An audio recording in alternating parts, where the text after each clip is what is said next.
देवेंद्र देवराज या क्षणी तुझ्या सुवर्ण सिंहासनाचा त्याग करून या सेंदुरासुराच्या चरणाचा दास हो. हेच तुला अंतिम चेतावणी. अतिथी देवो भव. दैत्यराज, तू माझ्या अमरावतीमध्ये अतिथीप्रमाणे आला आहेस, त्यामुळे तुझे आदरातिथ्य करणे हे माझे प्रथम कर्तव्य. परंतु एक गोष्ट सदैव ध्यानात ठेव, हे अमरावती मिळवणं एवढं साधं आणि सोपं नव्हे.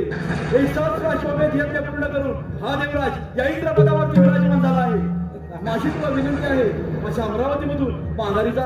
देवेंद्र, सिंदुरासूर तुझ्या अमरावतीमध्ये आला, तो माघारी जाण्यासाठी नव्हे, तुझ्या छाताला पाय रोव. तुझ्या या सुवर्ण सिंहासनावर सत्ता प्रस्थापित करण्यासाठी. दैत्यराज, ज्या मनसुब्याने तू माझ्या अमरावतीमध्ये आला आहेस, तो मनसुबा हा देवराज इंद्र कधीच पूर्ण होऊ देणार नाही. एवढं सामर्थ्य तुझ्या तपोबलामध्ये असेल तर मग हे रणांगणामध्ये होऊन जाते रणसंग्राम. देवेंद्र, एवढंच तुझ्या बाहुबळामध्ये सामर्थ्य असेल, या सेंदुरासुराच्या आव्हानाचा मुकाबला करण्यास देवराज समर्थ असेल तर देवेंद्र, आज या युद्धाची समरभूमी अमरावती. या देवेंद्र, ये.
पूर्णविराम लावून इथून प्रस्थान कर.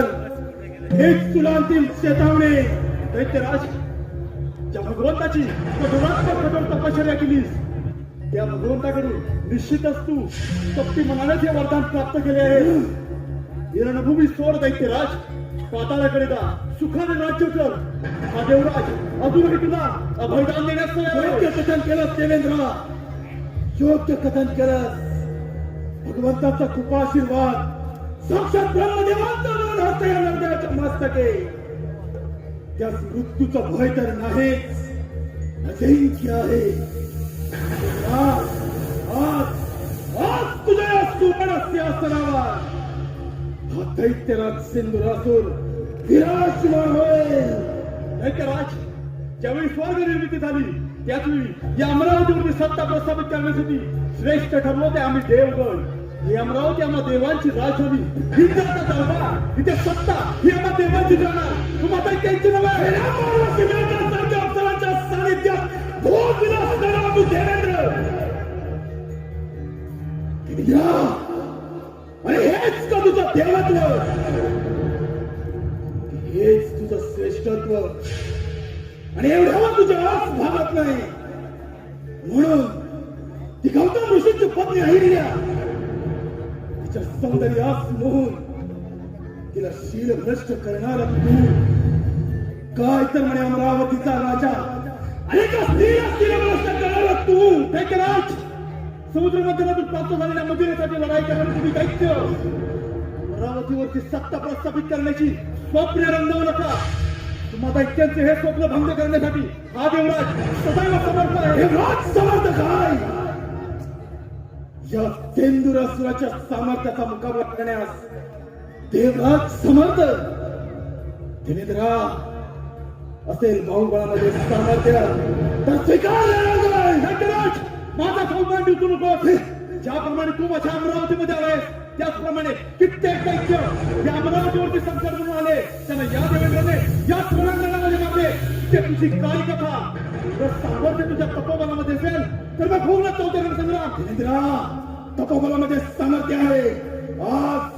आज या युद्धात तुझं रणकांड होईल. देवेंद्रा, आज या सिंधुरासुराच्या क्रोधान्वित फायदा पाळी तू आक्रमण.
शस्त्रावरती शस्त्र चालवणे अयोग्याचा धर्म नव्हे.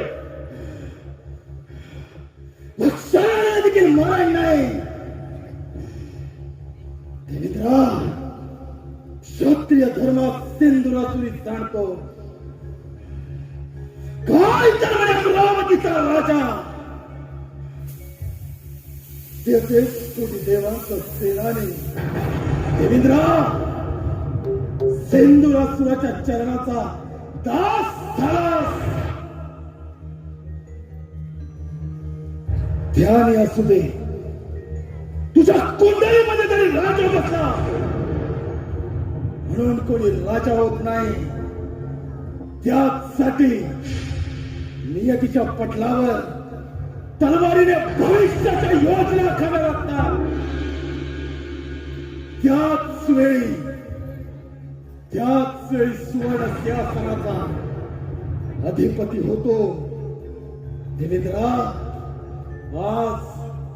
आज तुझी अमरावती जाणार आणि त्याबरोबर तूही जाणार. इथे सत्ता या सिंदुराची चालणार. देवेंद्रा, यालाच म्हणतात काल परिवर्तन.